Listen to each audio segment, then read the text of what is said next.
Hiya. It's Wednesday here today. I missed Tuesday, so I'm going to do a video on Tuesday for you, and then I'm going to do another video tonight to post tomorrow for you, so I'm all caught up.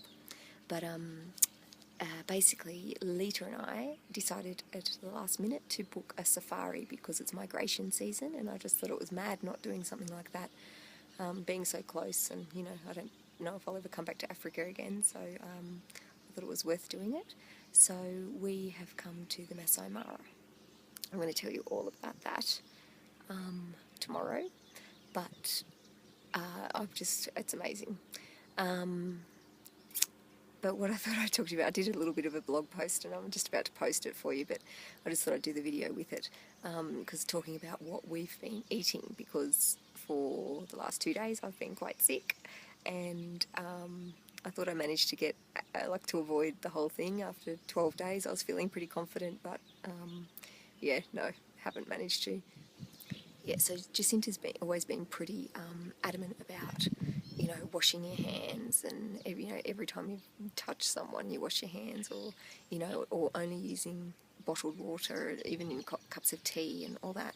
And she's been really good about, making me especially remember things like that, because she's had salmonella, she's had amoeba, she's had tapeworm, she's had malaria twice. Since she came in April, and she said the first time she was bedridden for 3 weeks and the second time she was bedridden for 10 days. So she said it's like you're going to die, so it's just so not worth getting sick. So Monday I had a fairly rough night where I was feeling sick, I was feeling achy, and then all these mozzies got me as well. I had the worst night's sleep, but anyway, that's the way it is. So in terms of food and what we've been eating, basically all the kids have porridge for breakfast, and then they go off to school and they have kind of lunch at school. It's rice and normal, the normal kind of Kenyan food, rice and beans and rice and potatoes and stuff. And then for dinner is all, and so what I have is I just went to the supermarket when I first got here and bought cereal and bread and milk, and I've just been having toast or whatever in the morning. For lunchtime, we're usually out, and so that usually means that we have bananas or, you just get something from the market. It's not usually anything much.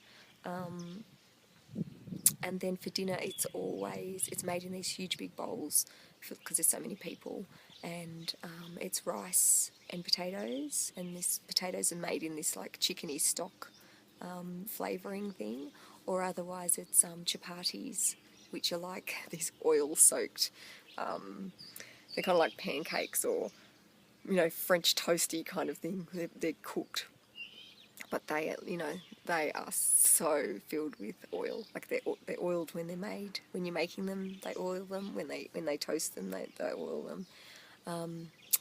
And otherwise, and you'll have the chapatis with green grams, and so you have quite a lot of lentils and things like that. So lots of carbs, not very much protein at all. They kind of see chicken and fish and stuff as a treat.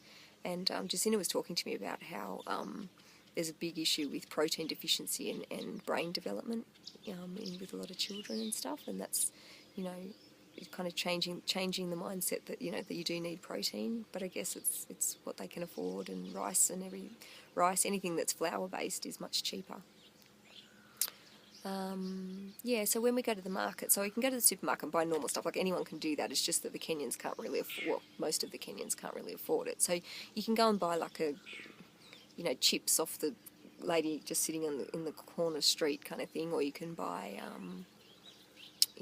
corn on the cob and things like that, and that's all pretty cheap. We get our fruit and everything from the market, not in the supermarket, and because that's pretty cheap as well.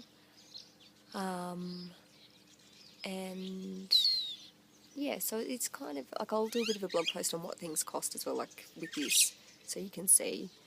But there's not a lot of fresh fruit and veg. They don't understand the concept of a salad, really.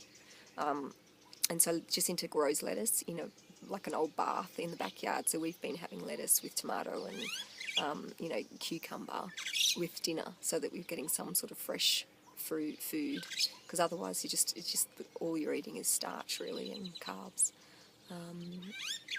One of the nice things like, you know how when you see the children with the big fat bellies and it's because they're swollen and stuff, and that's from malnutrition. So that's one of the signs of malnutrition. And then we were talking the other day, and somebody said to me that when you see the kids with the red hair and they've got tinges of red, that's another sign of malnutrition. And then Lita was telling me the other week that David, who's 18, was commenting to Antipas about how he couldn't believe how much his hair had grown and how it wasn't red anymore. And so David's only been, like, all the kids have only been with Antipas and Jacinta since September last year. And you know, and just seeing little, like, anecdotal things like that they've noticed about themselves, like, totally change because, you know, they don't have red hair anymore because they're being fed properly. It's pretty amazing. But anyway, I'll leave it at that, and I'll do a bit of a blog post, and I will tune into you again later on tonight after my day here and tell you all about this safari, which is amazing. Okay, I'll speak to you soon. Bye.